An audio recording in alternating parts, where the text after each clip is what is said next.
አባት ሆይ የሚያደርጉትን አያውቁም የምትለው ቃል ምንድነው የምታመለክተው? ምንድነው የማያውቁት? አይሁድ ጌታን ኢየሱስ እንደሚባል ያውቁታል። ናዝሬት እንዳደገም ያውቁታል። የገሊላ ሰው መሆኑንም ያውቁታል። የደሃ ልጅ እንደሆነም ያውቁታል። የእመቤታችን ልጅ እናቱ ማርያም እንደሆነችም እናውቃለን ብለዋል። ሀገሩንም ያውቃሉ። የማያውቁት ምንድነው ሲባል አምላክነቱን አያውቁም ነበር። የሚያደርጉትን አያውቁም ነበር። ሩቅ ብሲ ይመስላቸዋል። የዮሴፍ ልጅ ይመስላቸዋል። ከነቢያት እንዳንዱ ይመስላቸዋል። ተራ ሰው ይመስላቸዋል። አያውቁም ያለ ለዚህ ነበር። በእነሱ እጅ ሲታሰር፣ በገመድ ሲያስሩት፣ በገመድ ሲጎተሱት፣ እርጥ መስቀል ሲያሸክሙት፣ ወዙ ሲወዛ፣ ሲወድቅ ሲነሳ፣ ሲሰቅሉት፣ ሲደማ ሲያዩት ተራ ሰው መስሏቸዋል። ዛሬም በዚህ ብዙዎች ይሰናከላሉ። ለምን? የሚያደርጉትን አያውቁም፣ ምስጢሩን አያውቁም። ቅዱስ ጳውሎስ ይህን እንዲህ ብሎ ገለጠው። አንደኛ ቆሮንቶስ ምዕራፍ 2 ቁጥር 8 ላይ ሶበሰ አይመርዎ እሚሰቀልዎ ለእግዚአብሔር ስብሐት፣ አውቀውትስ ቢሆን ኑሮ የክብርን ባለቤት ባልሰቀሉት ነበር አለ። ምኑን ነው ያላወቁት ታዲያ? ያውቁት የለም? አብሯቸው አድጎ በሰፈራቸው ሲመላለስ ያላወቁት የአብ ልጅ መሆኑን፣ እግዚአብሔር መሆኑን፣ ሥጋ የለበሰ አምላክ መሆኑን አላወቁትም ነበረ። እስከዛሬ ድረስ እንዴት አምላክ ይታመማል፣ አምላክ ይሰቀላል፣ ኢየሱስ አምላኬ አምላኬ ብሏል፣ መስቀል ላይ ጮኋል የሚሉ ሰዎች ሁሉ ከአይሁድ ነው ቁጥራቸው። አይሁድም አላወቁም። እሱስ ታዲያ ምን አላቸው? በጊዜው እኔንም አታውቁም አባቴንም አታውቁም አለ። አባቱ ዮሴፍ ነው ሲሉ አልነበረም? አባቱ ዮሴፍ ከሆነ ለምንድን ነው አባቴን አታውቁም የሚላቸው? ለምንድን ነው እንዲያ የሚላቸው? የዮሴፍ ልጅ እንደሆነማ እናውቃለን ብለዋል። ማቴዎስ 13:55 ላይ ተነገሯል። ይህ የጠራቢ ዮሴፍ ልጅ አይደለም ብለዋል። ታዲያ አባቱ ዮሴፍ ከሆነ ለምንድን ነው ዮሐንስ 7 ላይ ዮሐንስ 8 ላይ እኔንም አታውቁም አባቴንም አታውቁም ወዴት እንደሚሄድም አታውቁም የሚላቸው? ለምንድን ነው ወዴት እንደሚሄድ የማያውቁ? ሰው ወይ ይኖራል፣ ከሞተም ወደ ምድር ይሄዳል፣ ነፍሱም ወደ ሰማይ ትሄዳለች። ወዴት እንደሚሄድ አታውቁም። የሚያርገው ወደ አባቱ መንበር፣ ወደ ራሱ መንበር ነው። አባቱ ዮሴፍ ሳይሆን እግዚአብሔር አብ ነው። አባቱም ይህ ልጄ ነው ብሎ የመሰከረለት ለብቻ ይህ ነበር። ለዚያ ነበር የምወደው ልጄ ይህ ነው፣ የዮሴፍ ልጅ ነው አትበሉት። ይህ ልጅ የኔ ልጅ ነው፣ የፍጡር ልጅ አይደለም፣ አምላክ ነው፣ ከኔ ጋር አንድ ነው ነበረ። ጌታም ዮሐንስ 16:15 ላይ ሁሉ ዘቦ ላቦ የዚህ አይወጡ የአባቴ የሆነ ሁሉ የኔ ነው ብሎ የተናገረ ለዚህ ነበረ። ስለዚህ የሚያደርጉትን የማያውቁም ማለት እንደ ሩቅ ብሲ እንደ ፍጡር አይተው አንድ ነቢይን እንደሚያሰቃይ ይቆጥሩኛል። ይሄን አላወቁም። ጌታችን ኢየሱስ ክርስቶስ ተሰቅሎም አምላክነቱን ገልጿል። ሶስተኛ ይቅር በላቸው የምትቃል ምንድነው? እዚህ ላይ ጌታ ሊቀ ካህናትነቱን ገለጠ። አባቴ ብሎ መንግስቱን ገልጧል። የሚያደርጉትን አያውቁም ብሎ መንግስቱን ጌትነቱን ገልጧል። ይቅር በላቸው ብሎ ደግሞ ሊቀ ካህናትነቱን ገልጧል። በዚህች ቃል ውስጥ ጌታ 3 ነገሮችን ገልጧል። አንደኛው መስዋዕት መሆኑን፣ ሁለተኛው ሊቀ ካህናት መሆኑን፣ ሶስተኛው ንጉሥ መሆኑን ገልጧል። መስዋዕት መሆኑን እሱ እየተሰቀለ ይቅር በል ሲል በሱ መስዋዕትነት ዓለም ይቅርታን እንዳገኘ ሲነግረን ነው። የመስዋዕቱ በግ የተባለው ተፈጸመ። ዮሐንስ ወንጌል ምዕራፍ 1 ላይ ዮሐንስ ነዋ በግዑ ለእግዚአብሔር ዘየአትት ኃጢአተ ዓለም፣ የዓለሙን ኃጢአት የሚያስወግድ የእግዚአብሔር በግ እነሆ ብሎት ነበር። አሁን ያ መስዋዕት ክርስቶስ መሆኑን ሲገልጥ ደሙ እየደማ ደሙ እየፈሰሰ ስጋው እየተቆረሰ ይቅር በላቸው አለ። በኔ ደም በኔ መስዋዕትነት በኔ ስጋ መቆረስ በኔ ደም መፍሰስ ይቅርታን ስጣቸው አለ። ቅዱስ ጳውሎስም ዕብራውያን ምዕራፍ 1 ቁጥር 3 ላይ ሲናገር በአካለ ህላዌሁ ገብረ በዛ ያነጽህ ኃጣውኢነ፣ ኃጢአታችን በገዛ ደሙ ካነጻ በኋላ ይላል። በገዛ ደሙ ካነጻ በኋላ ይህ ለይቅርታ የሚፈሰው የመስዋዕታችን የኢየሱስ ክርስቶስ ደም ነበረ። የማቴዎስ ወንጌል ምዕራፍ 26 ቁጥር 26 ላይም ሲናገር ዝንቱ ውእቱ ደሜ ዘሐዲስ ሥርዓት ዘይትካው በእንተ ቤዛ ብዙኃን ለስርየተ ኃጢአት፣ ይህ ለብዙዎች የኃጢአት ይቅርታ ቤዛ ሆኖ የሚፈስ የአዲስ ኪዳን ደሜ ይህ ነው ብሎ ነበር። ቤዛ ሆኖ የሚፈስ ደሜ ይህ ነው። ቤዛ ማለት ስለዚያ ስለሌላው ጠበቃ የሚሆን ለውጥ የሚሆን ማለት ነው። ይቅርታ ስለነሱ ይቅርታ የሚፈስ ደሜ ይህ ነው። ስለዚህ ጌታችን መድኃኒታችን ኢየሱስ ክርስቶስ የይቅርታ ማግኛችን የስርየት መስዋዕታችን መሆኑን ሲያመለክት ይቅር በላቸው፣ ደሙ እየፈሰሰ ይቅር በላቸው። የኔ ደም መፍሰስ፣ የኔ ስጋ መቆረስ፣ የኔ መገረፍ፣ የኔ መሰቀል ለነሱ ይቅርታ ማግኘት ነው። ይቅር በል አለ። እዚህ ውስጥ መስዋዕትነቱን ገለጠ። ሁለተኛ ይቅር በል ብሎ አቅራቢ ነው።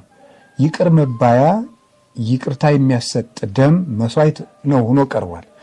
ይቅርታ አስባይ ይቅርታውን አቅራቢ ሊቀ ካህናቱ ደግሞ ሆኖ ራሱ ይቀርባል። ይቅር በል ብሎ የሚያቀርበው ሊቀ ካህናት እሱ ነው። ይቅር በል ብሎ የሚያቀርበው መስዋዕትም የገዛ ደሙን ነው። ቅዱስ ጳውሎስን በዕብራውያን እንደነገረ የገዛ ደሙን ይዞ ገባ እንዳለ ይቅርታ ለማሰጠት ይቅርታ ለመስጠት ያቀረበው መስዋዕት የገዛ ደሙ ነው። ለሊሁ በግ ወለሊሁ ሊቀ ካህናት ሰዋኢ ወለሊሁ ተወካፌ መስዋዕት ምስለ አቡሁ ወመንፈስ ቅዱስ ብሎ ጎርጎርዮስ እንደነገረን እሱ ራሱ መስዋዕት የሚሆን በግ ነው። እሱ ራሱ የራሱን መስዋዕትነት የሚያቀርብ ሊቀ ካህናት ነው። እሱ ራሱ የራሱን መስዋዕትነት የሚቀበል ንጉሥ ነው። ንጉሥነቱን አባቴ በማለት ገለጠ። አባቴ ሲል የእግዚአብሔር ልጅ እግዚአብሔር ነው። እሱም እግዚአብሔርነቱን እየገለጠ ነው። ስለዚህ ራሱን መስዋዕት አድርጎ አቀረበ። ራሱ መስዋዕት ሆኖ ቀረበ። በራሱ መስዋዕትነት ከአባቱ ጋር ሆኖ ታረቀን፣ ይቅር አለን። ይቺ በዕለተ ዓርብ ያቀረባት ይቅር በላቸው የምትል ቃል ለአዳምና ለልጆቹ በሙሉ የቀረበች የማስታረቅ ቃል ናት። የይቅርታ ቃል ናት። የቤዛነት ቃል ናት። ይቺ ቃል ዓለም እስከሚጠፋ ድረስ የሰው ልጆችን ሁሉ ስታስታርቅ ትኖራለች። ወይክል አድህኖቶሙ ለለ ይመጽኡ ሀበ እግዚአብሔር እንተ መንገሌሁ ወይተነብል ሎሙ እስመ ሕያው ውእቱ። እሱ በሱ በኩል ወደ እግዚአብሔር የሚመጡትን ሁሉ ሊያድናቸው ይቻለዋል። በሱ በኩል የሚመጡትን ወደ እግዚአብሔር ሊያድናቸው ይቻላል። ሕያው ነውና ለዘላለሙ ያስታርቃቸዋል ይላል። ሕያው ነውና ያለው ምንድን ነው? አንድ ጊዜ የተናገራት ቃሉ ለዘላለም ሕያው ናት። በዚያች ቃል ነው ዓለም ሲታረቅ የሚኖረው። ስለዚህ በመጽሐፍ ቅዱስ ሊያማልድ በሕይወት ይኖራል፣ ስለኛ የሚማልደው የሚሉ ግሶች ሁሉ የተነገሩት አንድ ጊዜ በተናገረባት ቃል ዓለም ሁሉ ከአባቱ ከወልድ ከመንፈስ ቅዱስ ጋር ሲታረቅ የሚኖረው በዚያ ነው። ሊቁ ቅዱስ ዮሐንስ አፈወርቅ እንደሚነግረን አንድ ጊዜ እግዚአብሔር አንድ ጊዜ ብዙ ተባዙ ምድርንም ሙሏት ባለው ቃል ዓለም ሁሉ ሲራባ እንደሚኖረው አንድ ጊዜ ይቅር በላቸው ባላት ቃል ዓለም ሁሉ ሲታረቅበት ይኖራል። አንድ ጊዜ ባቀረባት ቃል እሱ ዕለት ዕለት መስዋዕት ማቅረብ አያስፈልገውም እንደ ብሉይ ኪዳን ሊቃነ ካህናት። ለምን? እነዚያኞቹ ይሞታሉ፣ ክህነታቸውም በሌላ ካህን ክህነት በሌላ ሊቀ ካህናት ይተካል። እስመ ኢያበውሆሙ ሞት ይንበሩ፣ ሞት እንዲኖሩ አይፈቅድላቸውም እና እርሱሳ ዕለት ዕለት ይህንን ማድረግ አያስፈልገውም። እስመ ዘንተ ገብረ በምዕር ሶአርሶ፣ ራሱን መስዋዕት አድርጎ ባቀረበ ጊዜ ይህንን አንድ ጊዜ ፈጽሞታልና ይላል ቅዱስ ጳውሎስ። አንድ ጊዜ ፈጽሞታልና ዕለት ዕለት መስዋዕት ማቅረብ አያስፈልገውም። እስመ ይሳር ክህነቱ ለዓለም፣ ክህነቱም ለዘላለሙ አይሻርምና። ለዘላለም እንደ መልከ ጼዴቅ ክህነት አንተ ለዘላለሙ የእግዚአብሔር ሊቀ ካህናት ነህ ተብሎ እንደተነገረ የእሱ ክህነት አትሻርም፣ ሊቀ ካህናትነቱንም የሚተካት የለም። ዛሬም ቢሆን ዓለም ሁሉ ወደ ክርስቶስ ቢመጣ ይቅርታ የሚያገኘው በዚች የሚያደርጉትን አያውቁምና ይቅር በላቸው በተባለችው በዕለተ ዓርብ በቀረበችው ሕያው የማስታረቅ ቃል ሕያው ቤዛነት ነው። ዛሬም ቢሆን እኛ ኦርቶዶክሳውያን ማንኛውም ቄስ፣ ካህን፣ ጳጳስ፣ ሊቀ ጳጳስ ኑዛዜ ሲሰጥ በክርስቶስ ሊቀ ካህናትነት ነው እንጂ በራሱ ክህነት አይደለም የሚያደርገው። የክርስቶስን ሊቀ ካህናትነት መሰረት አድርጎ ነው ካህን መፍታት የሚችለው። ያለ ክርስቶስ ሊቀ ካህናትነት ካህን ማሰር መፍታት አይችልም።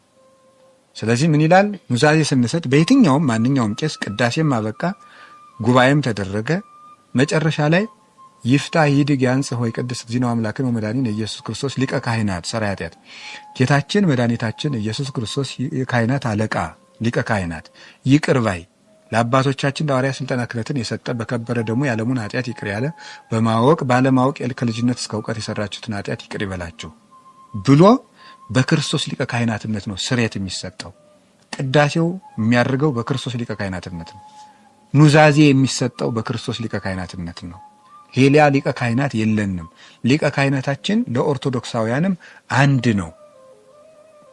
ሌሎቹ ሊቃነ ካህናት፣ ካህናት፣ ሊቀ ጳጳስ፣ ጳጳስ የሚባሉት ጌታችን ኢየሱስ ክርስቶስን ሊቀ ካህናት አድርገው አገልግሎት የሚፈጽሙ የሱ እጆች፣ የሱ ተላላኪዎች፣ የሱ ጉጠቶች፣ ማቀበያዎች፣ በረከት መስጫዎች፣ የእርቅ ቃል መልእክተኞች፣ የድህነት ሰራተኞች፣ የመከሩ ሰብሳቢዎች፣ የማስታረቅ ቃል በእነሱ የተቀመጠባቸው የሰላሙን ቃል ተሸክመው ሂደው ለድህነት የሚፋጠኑና ሰዎችን ወደሚያድነው አካላዊ ቃል ወደ ክርስቶስ የሚያቀርቡ መልእክተኞች ናቸው። ብዙ ሰዎች ከቤተ ክርስቲያን ወጥተው የቀሩት አንዳንዶቹ የሚያስቡት ክርስቶስም ሊቀ ካህናት ሌላውም ሊቀ ካህናት እያለ የሚቀላቀል ነው። ኦርቶዶክሳውያን ቀላቅላ አታውቅም። ኦርቶዶክሳዊ ቤተ ክርስቲያን ጌታችን ኢየሱስ ክርስቶስ በዚህች ቃል ለዘላለሙ ይቅር ይለናል። መልሶ እንግዲህ አሁን አንድ ሰው ከሌላ እምነት ቢመጣ ክርስቶስ አይሞትለትም። የዕለተ ዓርብ ያደረጋት የማስታረቅ ቃል ዓለምን ስታስታርቅ ትኖራለች። ንስሐ ገብቶን ቄሱ እግዚአብሔር ይፍታ የሚለን ይህች ቃል ለዘላለም ስለምትኖር ነው። በዚያች ቃል ነው የምንታረቀው። ወይት ካህሎሙ ያቅርቡ በይንተ አራቅይናሁ ለወልድ ብሎ ሊቁ እንደተናገረ በክርስቶስ ሊቀ ካህናትነት ካልሆነ በስተቀር መስዋዕት መሰዋት፣ ጸሎት ማቅረብ፣ ጸሎት ማሳረግ፣ ይቅርታ ማሰጠት አይቻልም። መስዋዕትም የሚያደርገው በዕለተ ዓርቡ ሊቀ ካህናትነት ነው። የቅዱሳን ምልጃ ምንድን ነው ሲባል ከክርስቶስ ሊቀ ካህናትነት ጋር የተጣሉትን ወደ ጌታ ለማቅረብ ነው። ከዚያ በኋላ ይቅርታውን የሚሰጠው በገዛ ደሙ በራሱ ደም ነው የሚያድናቸው። ማዳን የክርስቶስ ነው። ወደ ድህነት ማቅረብ ማማለድ ደግሞ የቅዱሳን ነው። የክርስቶስ ቤዛነትና የቅዱሳን ምልጃዎች የተለያዩ ነገሮች ናቸው። ቅዱሳን የሚያማልዱት ከክርስቶስ ጋር ለማገናኘት ነው። ይቅርታን የሚሰጠን ግን ያንን የቅዱሳንን ጸሎት ተቀብሎ በዕለተ ዓርብ ደሙ በዕለተ ዓርብ ሊቀ ካህናትነቱ ይቅርታን ሰጥቶ በደሙ አንጽቶ ቀድሶ ሕዋሳቱ ያደርገናል ማለት ነው። ስለዚህ የሚያደርጉትን አያውቁምና ይቅር በላቸው የምትለው ለሁላችን እስከ ዓለም ፍጻሜ ለምንሳሳተው ሁሉ ስንመለስ ንስሐ ስንገባ ይቅርታ እንድናገኝ መሰረት የምትሆን ቃል ናት ማለት ነው። ንስሐ ስንገባ በካህናት ስንፈታ ይፍታ ይድግ ስንባል ቀኖና ተሰጥቶን ስንጨርስ ይቅርታን የምትሰጠን እስከ ዓለም ፍጻሜ ይች ቃል ናት። ይህ ቃል ሕያው ነው። ጌታችን ኢየሱስ ክርስቶስ በግም ሊቀ ካህናትም መስዋዕትም ንጉስም ሆኖ የዋለበት ቃል ይች ቃል ናት ማለት ነው። ሁለተኛው ጌታ የተናገረው ከሰባቱ ቃላት አንዱ ዮም ትሄሉ ምስሌ ውስተ ገነት፣ ዛሬ በገነት ከኔ ጋር ትኖራለህ የምትለው ናት። የሉቃስ ወንጌል ምዕራፍ 23 ቁጥር 43 ላይ የምናገኘው ይሄ በቀኙ ለተሰቀለው ወንበዴ የተነገረ የተስፋ ቃል ነው። እዚህ ውስጥ የሚያስደንቁ ምስጢራትን እናያለን። ዛሬ በገነት ከኔ ጋር ትኖራለህ። የምናስተውላቸው ምስጢራት ምንድን ነው? የመጀመሪያው የዚህን ሰው ንስሐ እናስተውላለን። ፈያታዊ ዘይማን በቀኝ የተሰቀለው ወንበዴ አቤቱ በመንግስትህ በመጣህ ጊዜ አስበኝ ብሎት ነበረ። ይህ ሰው የሚያስደንቅ ሰው ነው። በሱ ሁለት ነገሮችን እናስተውላለን።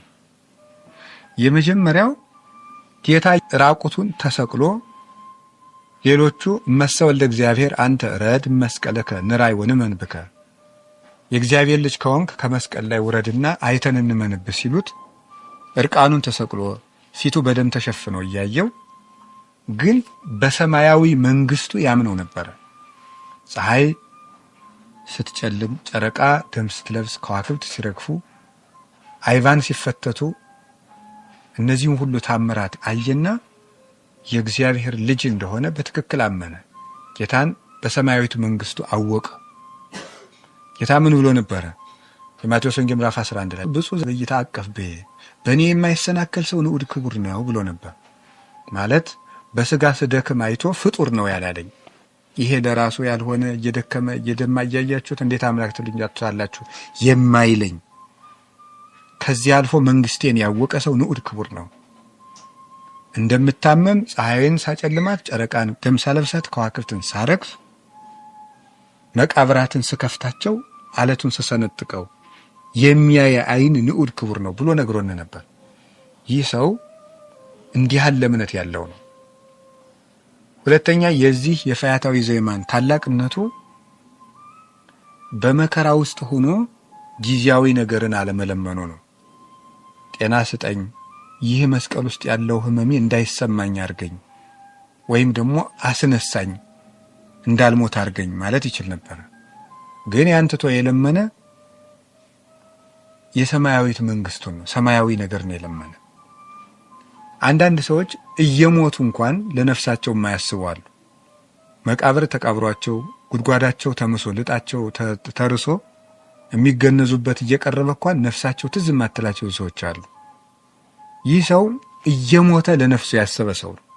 መከራ ውስጥ ሆኖ ትሩፋት የሰራ በችንካር ተቸንክሮ ተሰቅዞ ተይዞ ከህማሙ አልፎ ከመከራው አልፎ ከማማረር አልፎ ለወዲያኛይቱ ዓለም ህይወቱ ያሰበ ሰው ምስጉን ሰው ነው። የሚያስደንቅ ተጋዳይ ነው። ሶስተኛ በዚህ ውስጥ ምን እናያለን? አይሁድ የእግዚአብሔርን መንግስት ትተው የቄሳርን መንግስት ወደው ነበር ይላል ቅዱስ ኤፍሬም። ጌታን አሳልፈው ሲሸጡት ጲላጦስ ለንጉሥክሙን ውስቅሎ ንጉሳችሁን ልስቀለውን ሲላቸው አልብነ ንጉሥ ዘእንበለ ቄሳር ከቄሳር በቀር እኛ ንጉሥ የለን ብለው ነበር። ከቄሳር በቀር እኛ ንጉሥ የለንም ብለዋል። ስለዚህ ያመኑበት ቄሳር የሮም ቄሳር ያው ራሱ ያው ቄሳር ባይሆን እንኳን በምድራዊ መንግስት አምነዋል። የሮም መንግስት በ70 ዓመተ ምህረት ቤተ መቅደሳቸውንም ሀገራቸውንም እነሱንም አጠፋቸው። ፈያታዊ ዘየማን ደግሞ በምድር መንግስቱ በማይታይ ግን ሰማያዊ መንግስት ባለው በክርስቶስ አመነ። ለሱ ገነትን ሰጠው። ሁሉም ዋጋቸውን አገኙ። አይሁድን ያመኑበት መንግስት አጠፋቸው። ፈያታዊ ዘየማንን ደግሞ ያመነበት መንግስት ህይወትን አወረሰው። ክርስቶስ ቢያምኑበት የማያሳፍር ንጉስ ነው። በሰማይ መንግስት ሊያኖርበት የሚችል ስልጣን ያለው ባለጸጋ ነው። ሞቶ ህይወትን የሚሰጥ። ሌላው እዚህ ውስጥ የምናስተውለው አንድ የሚያስደንቅ ነገር አለ። በኦሪት ዘፍጥረት ምዕራፍ 3 ላይ ስንመለከት አዳም በተሳሳተ ጊዜ እግዚአብሔር አዳምን ካስወጣ በኋላ አዳም ተመልሶ እንዳይገባ የገነትን ዛፍ የሚገለባበት ሰይፍ የያዙ ሱራፌልን አስቀምጦበት ነበር። ወአዘዞሙ ለኪሩቤል ወለሱራፌል ዘውስተ እደዊሆሙ ሰይፈ እሳት እንተ ትትመያየጥ ከመ ይቀውፍና ወዕፀ ሕይወት ከመ ኢይብአ አዳም ተሃቢሎ ውስተ ገነት። እግዚአብሔር አዳም እጁን ዘርግቶ ዕፀ ሕይወትን እንዳይበላ ወደ ገነት እንዳይገባ በእጃቸው የምትገለባበት ሰይፍ የያዙ ሱራፌልን ገነትን ይጠብቁ ዘንድ አዘዛቸው ይላል። አሁን የገነት አዛዧ እግዚአብሔር ነው። ገነትን የዘጋት እግዚአብሔር ነው። ጠባቂ መልአክ የሾመላት እግዚአብሔር ነው። ክርስቶስ መስቀል ላይ ሆኖ ግን ዛሬ ከኔ ጋር በገነት ትኖራለህ እንዴት ሊለው ቻለ? ያችን ገነት እግዚአብሔር እንደሰጋት በመጽሐፍ ቅዱስ ተጽፏል። ከእግዚአብሔር በቀርም እግዚአብሔር የዘጋውን መክፈት የሚችል የለም። ስለዚህ ጌታ ምን እያለ ነበረ? ቀድሞም አዳምን አስወጥቼ ገነትን የዘጋዋት እኔ ነኝ። አሁንም ገነትን በደሜ መክፈት የሚቻለኝ የአዳም ጌታ እኔ ነኝ እያለ ነበረ። ያ ኦሪት ዘፍጥረት ላይ አዳምን መሬት ትሆናለህ ብሎ የፈረደበት ገነትን የዘጋበት እኔ ነኝ። ለዚህ ነበረ እግዚአብሔር ሰው ሆኖ አዳነን የምንልበት ምክንያት። ለምን? እግዚአብሔር የፈረደበትን ሰው ማንሳት ስለማይችል። ስለዚህ ሰው ሆኖ አዳምን ማዳን የነበረበት እግዚአብሔር ነው። እግዚአብሔር የፈረደውን ማንሳት የሚችል እግዚአብሔር ስለሆነ፣ ስለዚህ ክርስቶስ የገነት ባለቤት መሆኑን አሳየ።